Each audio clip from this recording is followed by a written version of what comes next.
우리 한국 민족의 고대사를 이렇게 보면요, 수 없는 외침을 받았습니다. 그렇죠? 특별히 고구려, 신라, 백제 분열된 삼한은 동족 간의 끊임없는 전쟁도 했었고요. 그리고 우리 한국의 역사 속에 잊을 수 없는 수치스러운 일이 있었지요. 일본의 외침이었습니다. 정말로 식민통치라고 하는 큰 수치와 부끄러움과 아픔의 역사를 안겨주었던 그런 민족. 그래서 적어도 다른 나라하고 축구는 치더라도 일본과의 경기는 절대로 져서는 안 되는 그런 정서적인 흐름들이 우리에게 흐르고 있지요. 그런데 이건 못지 아니하게 우리에게 아픔을 주었던 3년이 넘는 세월의 전쟁이 있었잖아요. 무슨 전쟁입니까? 6.25 전쟁 아니었습니까?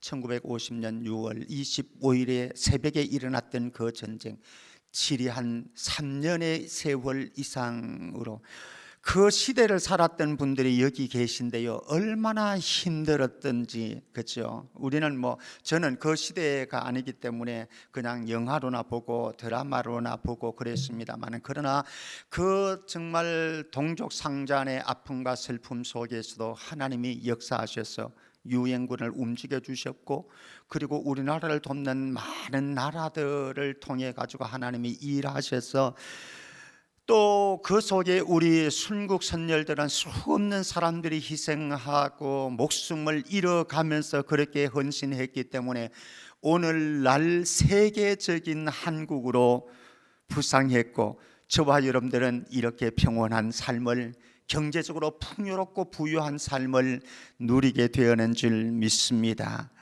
드디어 6.25 전쟁 76주년이 이번 주에 이루어집니다.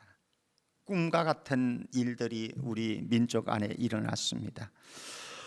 지금도 지구촌 여기저기서는 인간의 탐욕으로 인한 전쟁이 일어나고 있습니다. 러시아 전쟁 지금 3년 넘어서 이제 앞으로 4년을 향해서 가게 되어질 겁니다. 우크라이나 그 국민들이 얼마나 참 탄식을 할지 모르겠죠. 그리고 미국과 이란 전쟁, 이제 MOU 체결이 되어지는 것 같지만, 그러나 끝나기 전까지는 끝나지 않은 미국과 이란과의 전쟁, 빨리 종식돼야 됩니다. 이거는 유가와 연결되기 때문에 세계 경제를 뒤엎어 놓는 것이기 때문에 굉장히 큰 위기의 일들이 맞죠. 예수님은 이런 인간 세계를 표현하기를 말세를 내다보면서 이렇게 말씀했습니다. 마태복음 24장 7절 같이 읽습니다. 시작.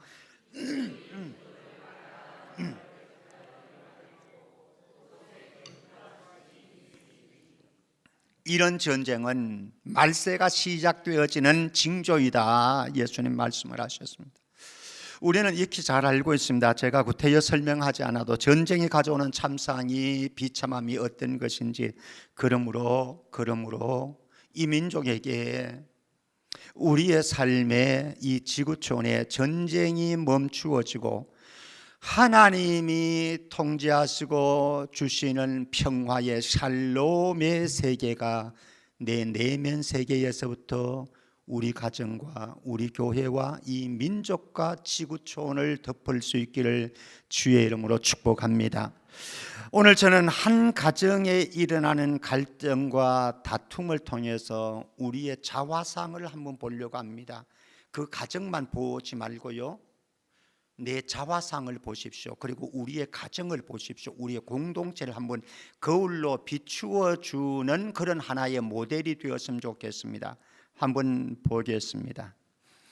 창세기 12장에 가게 되어지면요, 하나님께서는 아브라함이 75세 때에 부르시고 그에게 언약을 맺으셨습니다. 그 언약이 창세기 12장 1절에서 3절 말씀에 있는데요, 세 가지 약속을 주십니다. 하나는 젖과 꿀이 흐르는 땅을 주겠다라고 하는 약속, 또 하나는 후손을 주는데 하늘의 별처럼 바다의 모래처럼 무수한 후손을 주겠다라고 약속했습니다.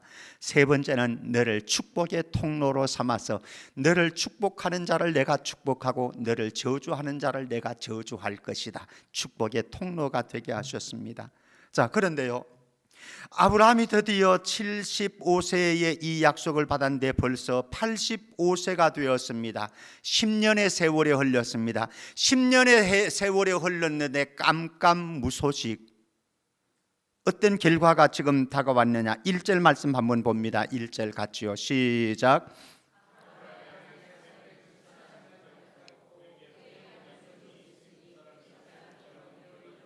10년 동안 아브라함과 사레가 잤는데 애가 안 생기는 거예요. 하나님께서 어떻게 약속했어요?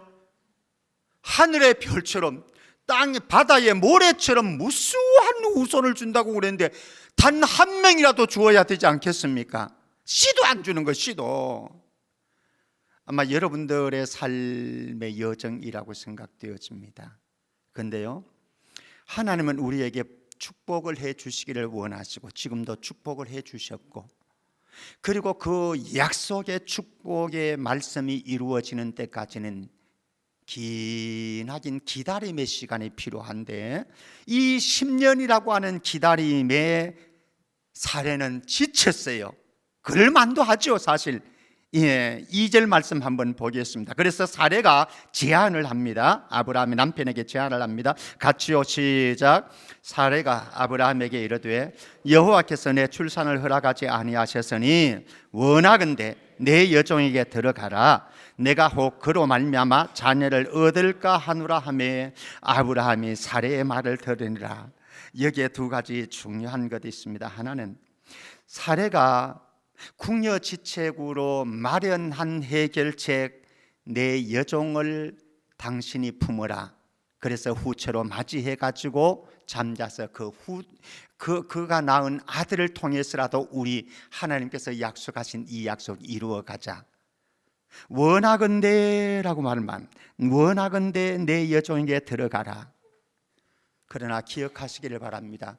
우리가 초조해서 기다림에 지쳐서 원하건대 나의 필요가 있지만은 이 원하건대가 나의 원함이 하나님의 원함은 아닐 수 있다라고 하는 사실, 나의 원함보다 더 중요한 것은, 나의 필요함보다 더 중요한 것은 하나님의 원함이고 하나님의 뜻인 줄, 하나님의 계획인 줄 믿습니다. 그런데 사례는 그것을 놓쳤습니다. 그리고 아브라함의 모습 한번 보십시오. 아브라함이 사례의 말을 들으니라. 아브라함이 들어야 될 것은 누구의 말씀입니까? 하나님의 말씀이에요. 하나님께서 75세에 주겠다라고 약속을, 후손을 주겠다라고 하였으면 그 약속의 말씀을 붙잡고 나가야 됐습니다. 기다려야 됐습니다. 인내했어야 됐습니다. 그런데 아브라함은 그렇게 하지 못했습니다. 누구의 말을 들었어요? 아내의 말을 들었습니다. 아담 또 아내의 말을 들어가지고 난장판 만들었습니다. 아브라함 또 아내의 말을 들어가지고 난장판이 되었습니다. 아내의 말을 잘 듣는 게 좋아요. 좋은데 구별해서 듣자. 구별해서 듣자. 예.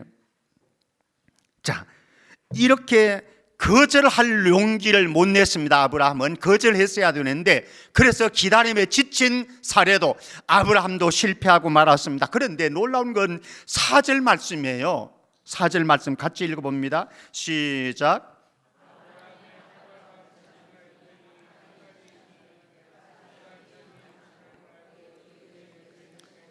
재미있지 않아요? 10년 동안 약속을 받은 아브라함이 사례와 함께 자면서 부부관계 했을까요? 안 했을까요? 10년 동안 안 했을 일은 없잖아요. 10년 동안 동침했는데 안 주시더니 하갈을 맞아가지고 하갈과 하루 잤는데 즉각적으로 결과가 오는 거예요. 아, 할렐루야! 하나님의 뜻이다. 하나님이 응답하신 것이다. 착각해서는 안 됩니다. 우리의 삶이 그럴 수 있잖아요. 그죠? 충분히 오해할 수 있습니다. 10년간 기다림에서 지쳤는데 안 주셨는데, 그런데 하갈을 맞아가지고 잤더니 바로 임신해 버렸습니다. 기억하십시오. 잘 나갈 때에, 일이 잘 풀려진다고 생각되어지는 그때 조심하시기를 바랍니다. 그게 유혹이고 시험일 가능성도 많이 있습니다. 자, 그랬더니 임신한 것을 하갈이 여종이 알았습니다. 그리고 나서 그의 반응 보십시오. 4절 마지막 부분에 보면은 그가 자기의 임신함을 알고 어떻게 했다고요? 그의 여주인을 멸시했더라.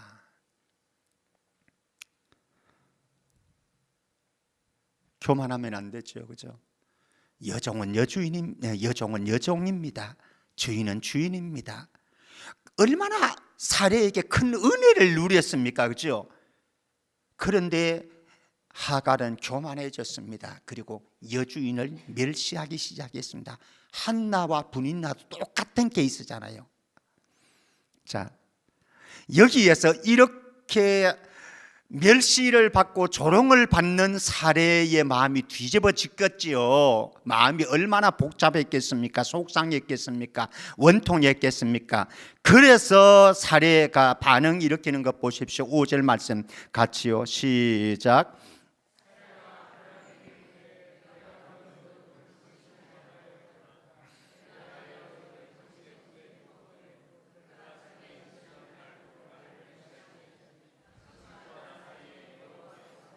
참 재미있습니다. 세상이 참 재미있어요. 세상이, 우리가 살아가는 삶의 여정이 이렇습니다. 보십시오. 사례가 아브라함에게 이르되 내가 받는 모욕은 어떻게 당신이 받아야 옳도다라고 이야기합니다. 문제를 일으킨 거는 누구예요? 지가 문제를 일으켜 놓고 그것을 남편에게 뒤집어 씌웁니다. 적반하장의 인생길. 사실 우리가 살아가는 인생길 속에서도 이런 경우 참 많잖아요. 적반하장. 그런데 여기에서 또 하나, 당신과 나 사이에 저 바다가 당신과 나 사이에 여호와께서 판단하시기를 원한다. 하나님이 판단하시면 어떻게 판단하실까? 저는 궁금해요.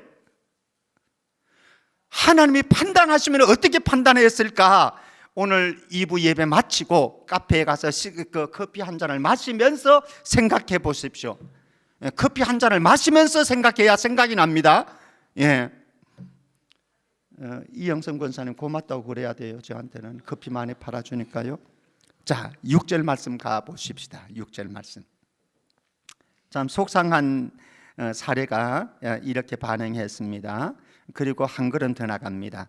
6절 같이 읽어봅니다. 시작. 아브라함이 사례에게 이르되 당신의 여종은 당신의 수중에 있으니 당신의 눈에 좋을 대로 그에게 행하라 하며 사례가 하갈을 학대하였더니 하갈이 사례 앞에서 도망하였더라. 여기에 몇 가지 포인트가 있습니다. 정말 우리 인생길에 조심해야 되는 것이 있습니다. 첫 번째는 아브라함의 모습을 보십시오. 아브라함이 사례에게 이르되 당신의 여종은 당신의 수중에 있으니 당신의 눈에 좋을 대로 그에게 행하라. 아브라함이 여기에서 바른 길 가르쳐 줬어야 되는 것 아닙니까? 그죠? 어떻게 행해라, 어떻게 살아가라 딱 잘라줬어야 되는데 아브라함은 그냥 아내에게 맡겼습니다. 남편들, 아니 우리의 인생을 살아가는 동안 요거 조심해야 됩니다. 그렇죠? 예, 맡긴다고 다 좋은 게 아니에요. 그 다음에 사례의 모습을 한번 보십시오. 사례가 하갈을 어떻게 했다고요? 학대했으니, 아마 저 같아도 어쩌면 학대했을 수 있을 거예요. 은혜도 모르는 이 인간, 그렇잖아요. 은혜도 모르는 이 인간 얼마나 속상했습니까? 얼마나 속이 뒤집어졌겠습니까? 그러니까 남편에게 한번 쏟아 부었잖아요. 남편에게 쏟아 부어도 다 풀리지가 않아. 다 풀리지 않는 이 감정을 이제는 상처를 준 그에게 쏟아 붓는 거예요. 그런데 기억하십시다. 저와 여러분들이 살아가는 동안 저 사람이 나에게 악으로 대할지라도 악을 선으로 갚는 저와 여러분들 되시기를 축복합니다. 그런데 사례는 그렇게 하지 못했습니다. 자, 하갈을 보십시오. 하갈이 사례 앞에서 어떻게 했다고? 도망했습니다. 학대를 하니까, 핍박을 하니까 그럴 수 있죠. 도망했습니다. 주랭랑을 쳤습니다. 그런데 만약에 이때의 사례가 도망치지 아니하고 주인님, 여주인님, 제가 정말 잘못했습니다, 뉘우치고 잘못을 회개했으면 어땠을까? 저와 여러분들도 살아가는 동안 하나님 앞에서, 사람들 앞에서 잘못하고 실수할 때가 있어요. 죄를 지을 수도 있습니다. 그렇게 하지 않는다고 한다면 그건 인간이 아니죠. 하나님이지요. 우리 모두는 그 길을 걸어갑니다마는 그때에 하나님께서 나에게 사인을 주고 주변의 사람들이 나에게 사인을 줄 때에 잘못했다고 뉘우치고 회개하고 돌이키는 은혜가 있기를 축복합니다. 이 삶이 이루어지면 가정 공동체가 행복하지요. 샬롬의 공동체가 되어지죠. 자, 한 걸음 더 나갑니다. 인간의 역사는 이렇습니다. 아브라함도 그저 그런 인간이고, 열국의 의미가 되어질 사례도 그런 인간이고, 애굽의 사람인, 이방 사람인 이 하갈은, 은혜도 모르는 이 인간은 말할 것도 없고, 우리 인생 살아가는 삶의 모습 아니겠습니까? 어떤 사람은 아브라함이고, 어떤 사람은 사레이고, 어떤 사람은 하갈인데, 근데 이 가운데, 셋 가운데 가장 못난 인간이, 나쁜 인간이 누구예요? 김순순 교사님 누구예요? 모든 사람이 죄인이기 때문에 다 똑같나요? 저는 하갈이 제일 나쁜 놈 같아. 그런데 보십시오, 이런 인간 세계의 하갈에게 찾아오시는 하나님을 보면요, 예, 우리 말씀 한번 봅니다. 7절 말씀 첫 번째 같이 봅니다. 시작.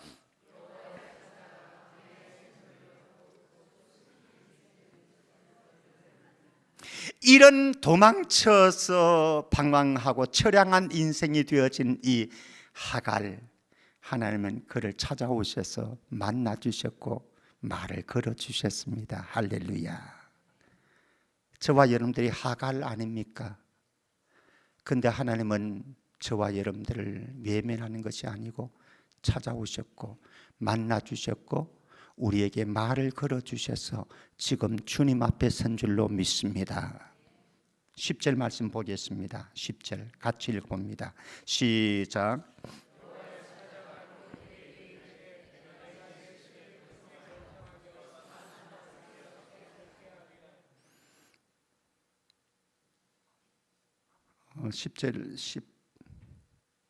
10절, 예. 여호와의 사자가 또 그에게 이르되 내가 뭐를? 너의 씨를 어떻게? 크게. 이스마엘입니다.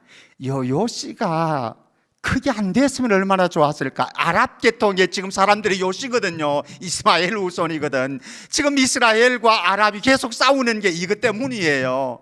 그런데 하나님께서는 그 하갈을 불쌍히 여기셔서 씨를 주겠다고, 번성하겠다고 해주셨고 실질적으로 그렇게 이루어지기는 했습니다. 자, 한 걸음 더 나갑니다. 11절 말씀 봅니다. 11절 제가 보겠습니다. 여호와의 사자가 또 그에게 이르되 내가 임신하여 아들을 낳으리니 그 이름을 이스마엘이라 하라. 이는 같이요. 시작. 혹시 여러분들 지금 답답한, 힘겨운, 속상한, 억울한 가슴 속에 묻힌 그 피 맺힌 절규가 있습니까? 하나님 앞에 신음하면서 소리 내시기를 바랍니다. 하나님이 다 들으신답니다. 여러분들이 홀로 신음하는 그 소리 김병태 목사는 들을 수가 없고, 우리 교역자들은 들을 수가 없고, 우리 구역장들은 들을 수 없을지 모르겠습니다. 그러나 우리의 속에서 신음하는 소리마저도 듣고 계신 하나님이 계시며 여러분들의 아픈 마음, 괴로운 마음 하나님 앞에 토해내는 은혜가 있기를 축복합니다. 이렇게 좋으신 하나님의 자비는, 하나님의 은혜는 끊어진 적이 한 번도 없었습니다. 그 하나님의 사랑과 은혜와 자비를 예수 그리스도를 통해서 우리에게 증명해 주셨잖아요. 우리가 그렇게 살아가는 인생입니다. 그렇게 살아가는 인생. 그러므로 그 예수 그리스도의 놀라운 자비와 은총과 구속의 사랑을 경험한 저와 여러분들, 우리의 인생을, 우리의 가정을, 우리의 공동체를 갈등과 다툼이 없는 평화로운 공동체, 샬롬의 공동체로 만들 수 있기를 축복합니다. 우리 잠언 21장 19절 말씀입니다. 만약에 우리가 이렇게 되어지면 곤란합니다. 21장 19절 같이 시작.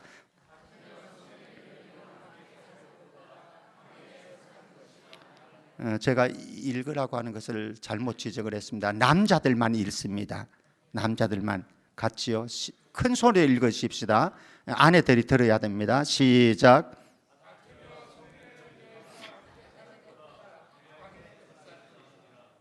허집사님이 가장 큰 소리 내서 읽어서 이 얘기는 무슨 얘기인지 알겠어요, 제가. 근데 솔직히 말해가지고 집에서 성내고 다투는 사람이 남편입니까, 아내입니까? 아내들 할 말이 없는 줄 아십니까? 허집사님 어디 있나? 최수영 권사님 뭐 할 말이 없는 줄 알아요? 지금 제가 화내고 있네. 성내고 화내지 않기를 축복합니다. 그래서 다투는 가정 부부 되지 마십시오. 만약에 그렇게 살게 되어지면 이렇게 되어집니다. 갈라디아서 5장 15절입니다. 갈라디아서 5장 15절 같이요. 시작. 예, 물고 먹으면 다 죽어요. 다 죽어요. 다 망해요. 그렇게 되지 않기를 주의 이름으로 축복합니다. 자, 그러면 우리가 싸워야 할 싸움은, 한 가정의 아픈 갈등과 싸움을 보았습니다. 우리가 싸워야 할 싸움이 있는데요, 우리는 살아가면서 싸우지 말아야 할 싸움이 있어요. 싸우지 말아야 할 싸움 걸면 안 돼요. 권사님들끼리 싸우면 안 돼. 장로님들끼리 싸우면 안 돼. 찬양대원들끼리 싸우면 안 돼. 그런데 우리가 싸워야 될 싸움이 있습니다. 두 가지 말씀드립니다. 첫 번째는 로마서 7장 19절입니다. 로마서 7장 19절 같이 읽습니다. 시작.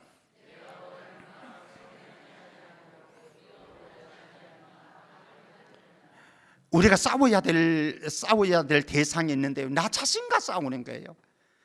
예, 내가 남과 싸우는 걸 참 잘합니다. 남의 허물을 보는 건 참 잘합니다. 탁월하게 뛰어났어요. 그런데 나를 보는 것은, 나를 살피는 것은, 나와의 싸움을 거는 것은 너무 익숙하지 않아요.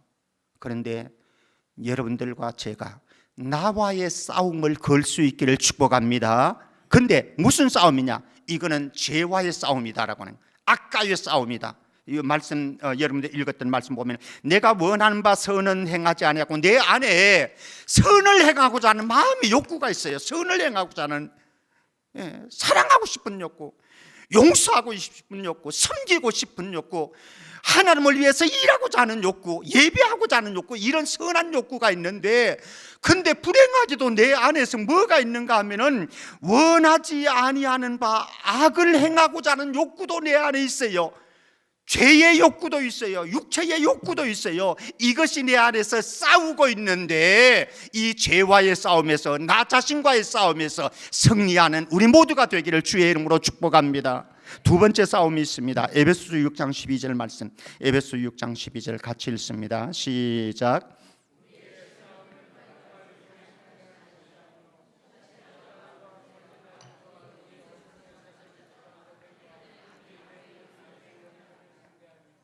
이 세상은요, 보이는 손만 작동하는 것이 아니고 보이지 않는 손이 작동하고 있다는 사실을 알아야 됩니다. 애굽의 왕 바로의 손이 있었습니다. 유명했습니다. 유다 왕 헤롯 왕의 손이 있었습니다. 유명했습니다. 이 당시에, 예수님 당시에 로마 황제 가이사의 손이 있었습니다. 이 모두 보이는 손입니다. 얼마나 크게 인생 속에, 역사 속에 작용하는지 몰라요. 지금 이 나라의 가장 큰 손은 누구의 손이죠? 이재명 대통령의 손입니다. 이 손 무시할 수 없습니다. 그런데 우리가 이 땅 살아가는 동안 보이는 손만 바라보아서는 안 되고, 보이지 않는 손이 작동하고 있는데, 누구의 손이다?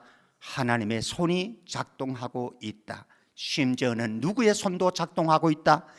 이들을 바로를 움직이고 헤롯을 움직이고 가이사를 움직이는 악의 세력이, 어두움의 세력이 있다라고 하는 거예요. 우리의 전쟁은 바로 이것과 싸우는, 악의 영들과 어두움의 영들과 싸우는 영적인 전쟁을 하고 있다. 이번 한 주간에도 저와 여러분들이 보이지 않는 악의 영들의 손, 어두움의 권세들의 손과 싸워서 승리할 수 있기를 주의 이름으로 축복합니다. 자, 이런 과정을 통해서, 이런 치열한 싸움을 통해서 우리는 무엇을 경험하는가 하면 샬롬의 공동체, 평화로운 공동체가 왔으면 좋겠다라고 하는 바람이, 갈망이 우리에겐 있습니다. 두 세계, 샬롬의 세계 소개하겠습니다. 하나는 이사야가 바라보는 메시아 왕국입니다. 이사야는 어려운 시대 속에 살았습니다. 국제 정세가, 판도가 유대 이스라엘 백성들에게 그렇게 좋지 않은 판도였습니다만, 거기에서 이사야는 하나님이 이루어 가실 메시아 왕국을 이사야서 11장 6절에서 8절 말씀에 보면은 기록하고 있습니다. 거기에 보면은 이리가 어린 양과 함께 살고 표범이 어린 염소와 함께 눕고 젖먹는 어린 아이가 독사의 구멍에서 장난을 치고 놀고 젖된 어린 아이가 독사의 굴에 손을 놓고 장난치고 놀는 이런 평화로운, 그런데 상함도 없는, 해함도 없는 나라이더라. 평화의 나라가 도래했습니다. 평화의 왕이신 예수님께서 통치하시는 메시아 왕국은 전쟁이 없고 분쟁이 없고 그리고 싸움이 종식되는 샬롬의 공동체입니다. 이 샬롬의 공동체를 이루기 위해서 예수님은 자기 자신의 몸을 십자가에서 찢으셨고, 찢어진 예수님의 몸이 찢어지는 순간에 성전의 성소와 지성소를 가로막고 있던 이 휘장이 찢어졌고, 그리고 유대인과 이방인 사이에 막힌 담들을 허물어서 샬롬의 세계를 이루어 놓았습니다. 저와 여러분들 안에 이미 예수님께서 우리 속에 침투하심으로 샬롬의 세계가 이루어진 줄로 믿습니다. 그럼에도 불구하고 이 땅 살아가는 동안에는 사단은 끊임없이 저와 여러분들의 세계 속에 분열과 다툼을 일으키게 되어질 것입니다. 그러나 한편으로 성령께서는 우리에게 사랑의 띠로 연결을 시켜가지고 연합된 샬롬의 공동체를 이루기를 원하시고 이루어 놓으신 그 샬롬의 공동체를 우리가 힘써 지키도록 우리에게 명령하고 있습니다. 이 땅에 사는 동안 사단은 끊임없이 역사하실 것이고, 그래서 예수님께서 이미 이루어 놓으신 메시아 왕국이지만은 그 속에서 우리는 슬픔도 아픔도 눈물도 다툼도 갈등도 경험하면서 살 수밖에 없는데, 우리에게 요한계시록 21장과 22장을 펼쳐 보여주고 계십니다. 완성될 하나님의 왕국. 죄로 오염된 인간의 마음은요, 완악해졌습니다. 그래서 이 죄는 우리의 각종 관계를 다 깨뜨려 놓았습니다. 죄로 오염된 저와 여러분들 인간, 우리가 살아가는 삶의 현장을 가보면은 서로 분열하고 서로 갈등하고 서로 다투기가 일상이다 싶습니다. 그러나 예수님께서 재림하시는 그 때는 죄와 그 세력들이 다 불못, 유황불못에 던져지게 되어질 것입니다. 그래서 이제는 죄가 더 이상 작동할 수가 없습니다. 죄의 세력이 더 이상 활동할 수가 없습니다. 죄의 세력이 작동되지 않는 그 세계 속에 이제는 우리는 서로 미워할 수가 없습니다. 서로 갈등할 수가 없습니다. 서로 분열할 수가 없습니다. 서로 싸울 수가 없습니다. 왜? 죄가 사라졌기 때문에. 그래서 평화의 세계가 도래하는 그날이 우리를 기다리고 있는데, 우리 땅 살아가는 동안 우리 안에 들어오신 평화의 왕이신 예수님께서 우리의 삶을 다스리고 마음을 다스리심으로 여러분들의 부부의 삶이 샬롬의 공동체가 되어지고, 여러분들의 가정이 샬롬의 공동체가 되어지고, 우리 성천교회가 샬롬의 공동체가 되어지고, 이 민족 간에 남북이 서로 적대 세력이라고 말하고 있지만은 그러나 이 한반도 세계 속에도 다시는 6.25 제2의 6.25 동족상잔의 아픔과 고통이 다가오지 아니하고 샬롬의 공동체가 되어지는 이 대한민국 땅이 되어질 수 있기를 주의 이름으로 축복합니다.